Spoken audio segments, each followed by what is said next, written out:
कौन है कल्कि?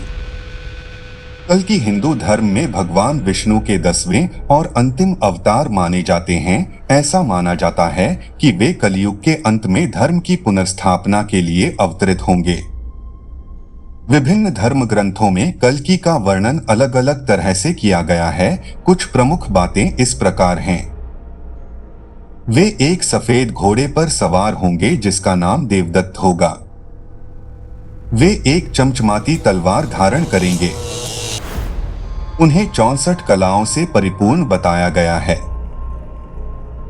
कुछ ग्रंथों में उन्हें तीर कमान धारण किए हुए भी दर्शाया गया है। कल्कि का अवतरण कब और कहाँ होगा? शास्त्रों के अनुसार कल्कि का जन्म कलियुग के अंत और सतयुग के संधि काल में होगा। कलियुग 43200 वर्षों का बताया गया है, जिसका प्रथम चरण अभी चल रहा है, इसलिए कल्कि का अवतरण भविष्य में होगा।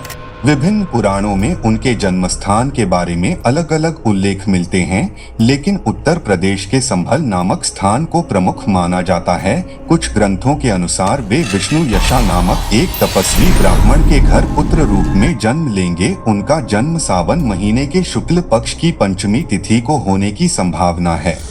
कल्कि का कार्य। कल्कि को अधर्म और पाप का नाश करने वाला माना जाता है।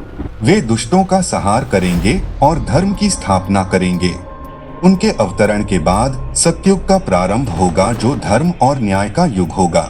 प्रधानमंत्री नरेंद्र मोदी ने फरवरी 2024 में उत्तर प्रदेश के संभल जिले में श्री कल्कि धाम मंदिर का शिलान्यास किया है।